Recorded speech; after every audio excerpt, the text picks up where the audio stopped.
Bien, merci beaucoup. Merci Cédric. Je voulais commencer par vous dire mon grand plaisir d'être ici, pour au moins deux raisons. À la fois parce que je recroise des visages, des regards que je connais bien pour avoir travaillé avec certains d'entre vous. Et puis par ailleurs parce que je crois fortement au lien entre la santé publique, la médecine de santé publique et les soins primaires et la médecine générale.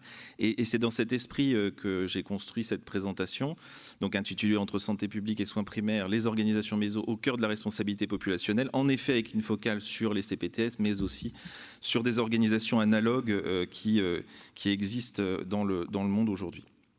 En préambule, vous dire que effectivement, je n'ai pas de lien d'intérêt, comme l'a dit Cédric, que j'appartiens à une équipe de recherche sur cette thématique des soins primaires et de la prévention au sein du Centre d'épidémiologie et de santé des populations de Villejuif. Un pas de côté d'abord pour dire que tout ça, en tout cas dans le contexte français, ça s'inscrit dans une gouvernance territoriale rendue particulièrement complexe au gré des différents textes, notamment très soutenus dans ces dernières années. Et en particulier sur cette responsabilité populationnelle qui apparaît dans notre code de santé publique au décours de la loi d'organisation et de transformation du système de santé dit Buzyn de 2019, avec ces quelques mots, mais qui finalement sont relativement révolutionnaires. L'ensemble des acteurs de santé d'un territoire est responsable de l'amélioration de la santé de la population de ce territoire et de la prise en charge optimale des patients du territoire. Tout ça devant se traduire, c'est les textes, sous la forme d'un projet territorial de santé, au décours d'un diagnostic territorial partagé, et bien entendu, tout ceci tenant compte de l'ensemble des projets de santé du territoire, portés par les contrats locaux, donc les CPTS, les groupements hospitaliers de territoire, et j'en passe. Cette responsabilité populationnelle, on pourrait penser qu'en effet, elle est nouvelle pour notre système et qu'elle est nouvelle de façon générale. Pas du tout, puisqu'en l'occurrence, elle naît déjà il y a plus de 20 ans dans le système québécois, au décours de la réforme du système québécois de santé et des services sociaux. Et elle a été également opérationnalisée de façon assez concrète dans la réforme Obamacare autour du Triple Aim de Berwick, avec notamment l'idée de rechercher dans tout système de santé, en particulier dans le système pensé dans ces années 2010, une meilleure santé pour les patients et la population. Et donc la réforme québécoise pointe du doigt la nécessité de rendre accessibles les services de santé, d'assurer l'accompagnement des publics divers et d'agir sur les déterminants de la santé très tôt. On a parlé beaucoup du carré de White. On a ici une représentation qui montre que la prévention, elle se décline évidemment dans ce qu'on connaît, prévention primaire, secondaire, tertiaire, mais aussi en prévention primordiale sur l'ensemble de la population et en action sur les déterminants. Et c'est précisément ce que vise aussi cette responsabilité populationnelle. Alors quand on dit ça, bien sûr, l'échelle populationnelle, l'échelle territoriale, ça fait naître des zones de recouvrement, des zones de friction ou en tout cas de rencontre entre la santé publique et les soins primaires. Et notamment par des travaux de l'évêque et collègues en 2013, on identifie un certain nombre de fonctions partagées et de contributions mutuelles dans lesquelles les soins primaires et la santé publique se retrouvent autour de la surveillance des maladies, ces enjeux de prévention et de promotion de la santé, mais aussi de planification et d'organisation des services. C'est dans cet esprit qu'on s'inscrit également. En 2013, l'évêque identifie déjà un certain nombre de modèles organisationnels qui favorisent les interactions soins primaires, santé publique, qui étaient finalement des modèles un petit peu précurseurs de ce qu'on connaît aujourd'hui, en particulier au Royaume-Uni sur le Community Oriented Primary Care. Les CPTS, donc, on en parle, 2016, dans la loi Touraine, la création et l'apparition de ces structures visant à regrouper les acteurs au plan territorial, et avec un certain nombre d'objectifs qui sont aujourd'hui assez clarifiés dans le cadre des accords conventionnels interprofessionnels. Trois grandes missions principales, socles, l'amélioration de l'accès aux soins, vous le savez, l'organisation des parcours pluriprofessionnels et le développement d'actions territoriales de prévention, et puis des missions complémentaires qui ont été introduites par la suite, notamment au décours du Covid, autour de la participation à la réponse aux crises sanitaires. Ces structures, qui sont des structures jeunes, sont forcément très polymorphes et par un travail, on a pu identifier que ces structures, elles suivent ce qu'on appelle en sciences de gestion des configurations organisationnelles de type adhocratique, c'est-à-dire qu'elles présentent des fonctions de support que sont souvent les coordonnateurs de ces CPTS, que tout l'ajustement, la coordination se fait par des interconnaissances et de l'ajustement mutuel, que évidemment elles évoluent dans des environnements complexes et dynamiques et que précisément ces structures de nature adhocratique vont être particulièrement intéressantes pour articuler soins primaires et santé publique, dans le sens où cela suppose réactivité, adaptabilité, évolution dans un environnement complexe, des collaborations multiples avec des acteurs qui ne sont pas nécessairement du champ des soins primaires, et puis des enjeux autour des réponses aux situations sanitaires. Donc ces structures de niveau méso, on en trouve dans beaucoup de systèmes aujourd'hui. Je reprends ici le modèle de Valentijn de 2016 qui place ce niveau méso entre évidemment le niveau macro et micro. Le micro étant autour du patient et de la patientèle, l'intégration clinique, et puis le niveau méso, lui, fait naître des interactions, des intégrations diverses autour des organisations précisément, et puis des collaborations pluriprofessionnelles. On identifie des structures méso équivalentes, notamment au Pays de Galles, depuis 2014, avec les Primary Care Clusters, qui regroupent, lorsque nos CPTS aujourd'hui sont des mailles territoriales de 40 à 175 000 habitants, on a au Pays de Galles des structures qui représentent, qui se déploient sur des territoires de 30 à 50 000 habitants.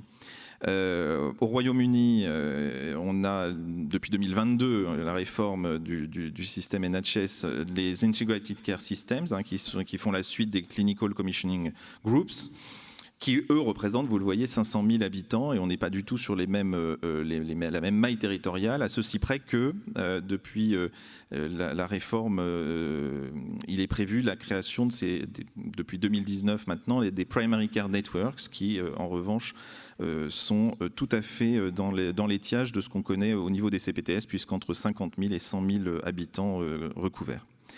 Et puis les Primary Health Network en Australie, pour ne citer que cela, depuis 2018, qui regroupe 800 000 habitants et qui maille également le territoire australien. Alors, finalement, pour faire le pendant de la présentation précédente, quelles évidences autour de l'ensemble de ces structures méso et qu'est-ce qu'elles peuvent produire en termes populationnels. D'abord, pour vous dire que quand on manque de données sur les maisons de santé pluriprofessionnelles et équivalents, mais on en manque aussi sur les structures d'organisation méso, c'est peu de le dire. Aujourd'hui, les chercheurs s'accordent à préciser le besoin de décrire au mieux ces structures méso, mais aussi de disposer d'outils, de frameworks permettant de mesurer, de comparer les performances de ces organisations, et qui est une condition d'une certaine façon sine qua non à conduire davantage de recherche.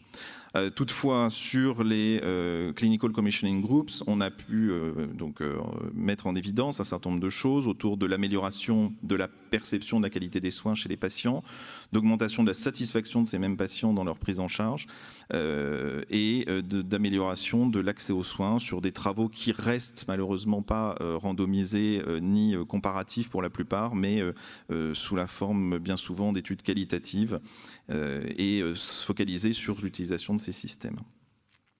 On sait en revanche que la collaboration au sein des communautés de soins primaires, tout comme dans les maisons de santé, va être associée à des réductions de taux d'hospitalisation, notamment chez les patients diabétiques ou encore pour les seniors avec pathologie chronique.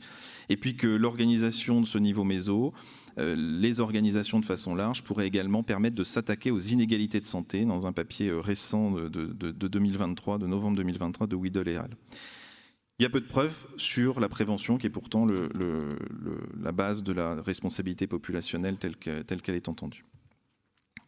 Dans l'équipe, dans le contexte évidemment du foisonnement des initiatives d'adaptation au sein des soins primaires dans les suites du Covid, on a cherché à étudier ce qu'on appelle la résilience organisationnelle, qui est un concept de sciences de gestion et qui, finalement, là encore, est un sujet, un effet qui peut s'observer sur un autre segment que celui, évidemment, du service rendu aux patients. C'est la résilience organisationnelle, elle s'attache à se questionner sur la continuité du dispositif et son fonctionnement persistant en situation sanitaire exceptionnelle. Baraza et Hall en 2018 ont mis en évidence que 9 facteurs pouvaient être observés pour qu'une organisation soit résiliente face à une crise. Et précisément, quand on liste ces 9 facteurs, on s'aperçoit, au regard des éléments qui ont été rapportés dans la littérature, dans le contexte CPTS, que ces différents éléments ont pu être mis en évidence dans le cadre de la crise. Ça a été sur les ressources matérielles, la mutualisation des ressources, en particulier des masques ou des équipements de protection individuelle. Ça a été tout ce qui est relatif à la planification et à l'organisation, probablement davantage maintenant avec la mission rajoutée à ces CPTS, sur l'information, sur les processus de gouvernance également internes, mais aussi sur les pratiques de leadership durant la crise, ou encore les logiques collaboratives et partenariales pour permettre des parcours diversifiés pour les patients durant la période épidémique. Je voulais finir en dépit de la faiblesse finalement d'évidence de données probantes sur les dispositifs méso par quelques commentaires quant aux conditions qu'on peut esquisser de soutien au dispositif en m'appuyant sur un papier de Esther de 2018 qui pointe sur ces différentes structures de niveau méso qu'il serait de bon ton de fonder les communautés de santé sur la base de l'intégration clinique, que cela suppose également le développement de la formation en santé publique pour l'ensemble des acteurs du système, le développement aussi de réseaux de partage et d'apprentissage, notamment autour de la capitalisation des expériences qui sont menées dans ces structures, d'incorporer également des logiques avec des objectifs populationnels dans les modes de financement ou d'innovation dans le financement.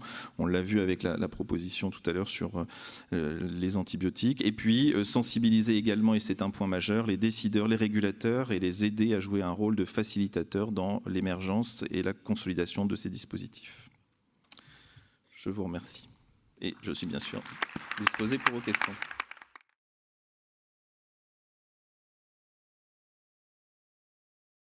Merci pour cette présentation. Laurent Brutus à nouveau, donc médecin généraliste en Vendée, mais aussi président de CPTS.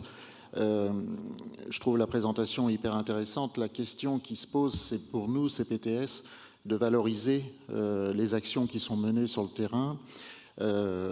J'ai bien entendu que les essais cliniques randomisés, c'était la norme pour l'évaluation. Maintenant, la question, c'est que nous, concrètement, sur le terrain, c'est un peu compliqué d'envisager ce genre de dispositif. Ça ne veut pas dire qu'on s'interdit de participer à des projets de recherche régionaux, par exemple, mais je pense qu'on a besoin de valoriser un petit peu ce qui est fait. On a besoin de montrer qu'effectivement, l'échelon méso, il a un sens. Il a un sens, y compris vis-à-vis des collègues qui sont encore un peu réticents à rentrer dans ces organisations-là. Donc, est-ce qu'il y a des processus actuellement d'incitation pour les CPTS à essayer de valoriser le travail qu'elles font? Je pense à des choses qui existent, capitalisation en santé, des choses comme ça. Est-ce que c'est des démarches qui peuvent servir à l'évaluation? Qu'est-ce que vous en pensez et quels choix on peut avoir pour partir là-dedans? Merci pour la question. Je vais botter un peu en touche dans le sens où effectivement, cette présentation pourrait suggérer que les soins primaires aient vocation à sa culture et à la santé publique. Je crois que l'inverse est aussi vrai, sinon plus. La santé publique a vocation à aller davantage et à faire un pas vers les soins primaires. Et effectivement, vous évoquez les principes de capitalisation des expériences, notamment en promotion de la santé. Ce sont des initiatives, en effet, qui ont été déployées dans le champ de la santé publique. Alors, je suis aussi secrétaire général de la Société française de santé publique, qui a beaucoup œuvré dans l'émergence de ce concept. Aujourd'hui, il y a une formation à l'École des hautes études en santé publique à la capitalisation, très précisément. Et donc, petit à petit, les professionnels de santé publique vont vers de la capitalisation précisément dans les territoires précisément au contact des soins primaires et dans les structures pluriprofessionnelles de type CPTS. Donc on ne peut que s'en réjouir. C'est encore un peu lent peut-être, mais en tout cas, c'est peut-être dans ce sens-là qu'il faut en effet aller. La réserve sur les ECR, elle est évidente. Ça ne sera pas simple, d'autant que l'ensemble du territoire va ensuite être couvert en CPTS. Alors, il y a des réflexions sur quel niveau de structuration a-t-on dans un territoire plutôt qu'un autre, comment on peut le mesurer, et puis derrière, quels effets sur la population, sur des outcomes populationnels.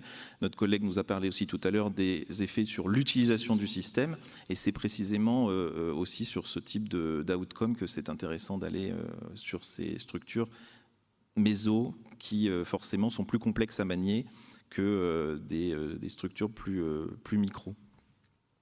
Je ne sais pas si ça répond à votre question. Merci.